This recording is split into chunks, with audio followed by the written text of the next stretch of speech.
स्पष्ट केली, काय सांगा? आता ते नेमके कशासाठी आले होते हेच मला काही कळालं नाही सर, मंत्री महोदय साहेब. पण आता आरक्षण विषयावर त्यांनी सुरुवात केली बोलायला, मग आपण आपलं मत मात्र त्यांना सांगितलं. आता ते क्लिअर होणं पण गरजेचं होतं.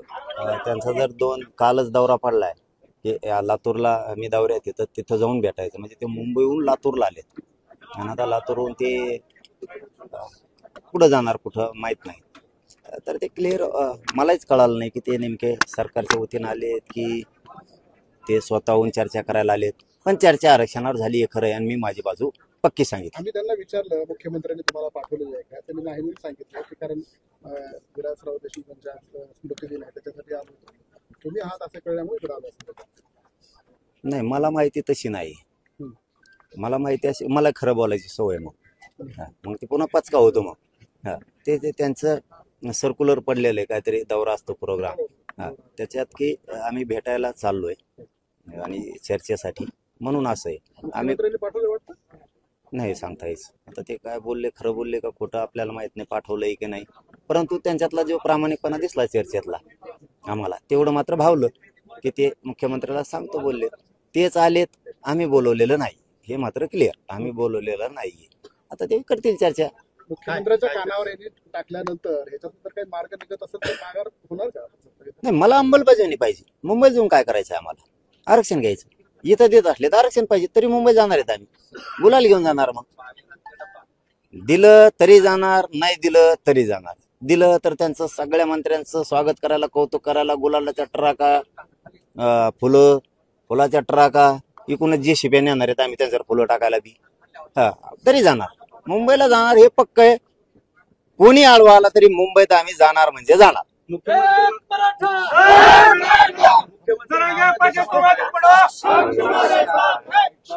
नाव न घेता म्हणतायत आरक्षणापेक्षा यांना मी सत्तेवर राहणं हे जास्त प्रिय होतं.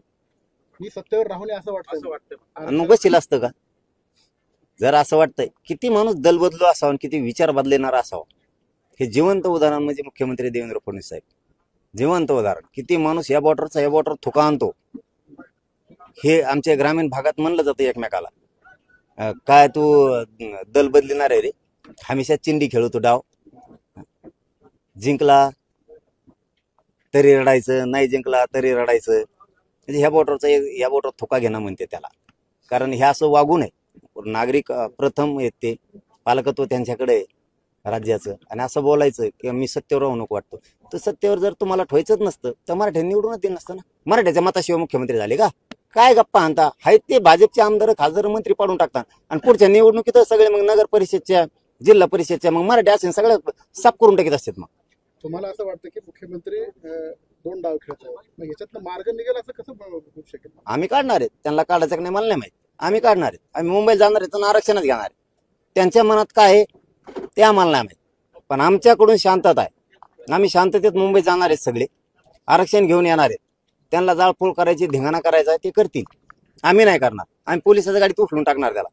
ते जाळपोळ करणाऱ्याला, धिंगाणा करणार. आमचं पोरग करू शकत नाही, पण मुंबईत जाणार आणि आरक्षण तर ओबीसीतूनच घेणार. कोणी आडवाई मुंबईत मराठी जाणार आहेत, आणि ह्या वेळेस पहिल्यापेक्षा 5 पट जाणार आहेत. आता तर मराठ्याला कोणी रोखूच शकत नाही. तुम्ही आम्हाला अपमान केलाय, डवचिलय, खुनशीपणानं वागणूक दिली. आम्ही सत्ता देऊन आमच्याच पोराबाळाचं तुम्ही वाटोळ करायला लागलात म्हणल्याच्या नंतर आता मुंबईत आम्ही घुसणार आहेत 100%. कोणी आडवा येऊ दे. त्यांनी बोलून दाखवलं ना, पोलीस बघतील म्हणजे देवेंद्र फडणवीस बघतील. आम्ही पोलिसाला दोष नाही देणार, देवेंद्र फडणवीस. आणि देवेंद्र फडणवीस साहेबांना सांगतो, बाबा तुम्हाला वाटतंय त्या गैरसमजातून तुम्ही पहिलं बाहेर पडा. सत्ता आहे, माझं पोलीस आहे, मराठ्या पुढे काही टिकणार नाही. तुम्हाला राज्यात कोपऱ्यात सुद्धा फिरून देणार नाही. एका पोराला काठी लागली ना, राज्यातल्या कोपऱ्यात नाही फिरून देणार. तुमचे नेते आमदार मंत्री सुद्धा नाही फिरणार. आयुष्यातून भाजपाला उठवू नका. तुमच्यामुळं मोदी साहेबा सुद्धा डाग लागणार, एवढं लक्षात ठेवा. तुम्ही माझ्या एखाद्या पोराला डोचून दाखवा मुंबईत, मग तुम्हाला कळण पुढं काय असतं. अनेकांच्या कोणती नोंदी सापडल्या, मात्र त्यांना प्रमाणपत्र देण्यात येतं. मुद्दाम मराठ्यांचं कल्याण होऊ नये म्हणून देवेंद्र फडणवीस साहेबांनी सगळ्या अधिकाऱ्यांना सांगितले, प्रमाणपत्र देऊ नका, व्हॅलिडिटी देऊ नका, यांचं वाटोळं होऊ द्या. म्हणून तर मराठा खरबडून जागा झालाय ना. त्यांच्या पोटातलं ओटावर आलं. मी 6-7 महिने शांत होतो, काहीच बोललो नाही. कारण आम्हाला अपेक्षा होती मराठ्यांनी त्यांना सत्ता दिली, धनगरासारखं ते मराठ्याला फसवायचे नाहीत. धनगरांना पण फसवलं. आरक्षण देतो म्हणून 15 वर्ष झाले आता. पहिल्याच कॅबिनेटला देतो म्हणले होते. तसंच मराठ्यांना सुद्धा मराठ्यांनी सत्ता दिलेली, फसवलंय म्हणून मराठा आता जागा झालाय. आणि त्यांना वाटतंय यांचे प्रमाणपत्र शोधायचे नाही, यांचा रेकॉर्ड शोधायचा नाही, फाईल द्यायचे नाही, वाटोळं करायचं, आरक्षण द्यायचं नाही. आम्ही घेणार आहेत आता. लक्ष्मण हाके म्हणतायत की जरांगे पाटील मुंबईला दंगल करण्यासाठी चालले. ते मी कोणाला नाही मोजित आणि उत्तर देत नाही, कसल्याला महत्व नाही द्यायचं. मार्ग जो आहे, जे तो सरकारचे चांगला असतं. सुरू झालं की लक्ष्मण हाकेंचे वक्तव्य यायला सुरू होतं. देवेंद्र फडणवीसनी काही लोक असे पळून ठेवलेले आहेत, काही वकील येतं, काही असे येतं. ती वेळ आली की त्यांचे काही आमदार येतं, ते सुरू करतात बोला. देवेंद्र फडणवीसने सांगितल्याशिवाय ते बोलत नाहीत. ते बोलतात म्हणजे देवेंद्र फडणवीस बोलतात असं समजायचं आणि मराठ्यांनी कामाला लागायचं. आपल्या लेकराच्या न्यायासाठी मराठ्यांनी तुटून पडायचं सगळ्यांनी. हा, गप नाही बसायचं. मार्गात काही बदल झालेला आहे का आणि कशा स्वरूपाचं म्हणजे आता आंदोलन करणार आपण तिथे गेल्यानंतर? हो, मार्ग आहे तोच आहे, फक्त थोडा बदल आम्ही असा केलाय की आंतरवालीहून आम्ही पैठण मार्गे जाणार आहेत, तोच रूट आहे. शेवगाव मार्गे पांढरी पुलावून अहिल्यानगरहून आळा फाटून शिवनेरी किल्ल्यावरती पहिला मुक्काम आहे आमचा. आम्ही माळशेज घाटातून कल्याणला जाणार होतो, फक्त कल्याण कडतं आमचं. माळशेज घाट खूप कठीण आहे. एखादी गाडी जर बिघडली तर पोरांना मागच्या सगळ्या लाखो गाड्या बंद पडू शकतात. पोरं म्हणले आम्ही उठलून गाडी बाजूला ठेवू, तर ठेवायला सुद्धा जागा नाही. पंक्चर झाली, कोणाला चहा प्यायची तलब झाली तरी 50-60 किलोमीटरवर काहीच नाही, सुनसान आहे. मग 10 फुटावरचं सुद्धा दिसत नाही, इतकं धुकं आहे ढगाचं तिथं. त्यामुळे अडचणी येऊ शकतात. हे आमच्याच शिष्टमंडळाने सांगितलं. आमचं एक पथक आम्ही पाठवलं होतं शिष्टमंडळ मुंबईला, त्यांनी सांगितलं. म्हणून आता यावेळेस आम्ही शिवनेरीचा मुक्काम करून शिवनेरीहून चाकणला जाणार राजगुरू मार्गे. राजगुरू खेड मार्गे आम्ही चाकणहून तळेगावहून लोणावळ्याहून वाशीहून चेंबूर आणि आझाद मैदान असा मार्ग आहे. फक्त कल्याण कटतंय, एकच गाव कटतंय, समजा एक शहर कटतंय. बाकीचं असेल तसं आहे, फक्त एक 10-12 किलोमीटर वाढतंय. असं तितकंच आहे, किलोमीटर वाढत नाही काही नाही, असं पण तितकंच आहे. त्यामुळं नाविलाजानं चाकण मार्गे जावं लागतंय.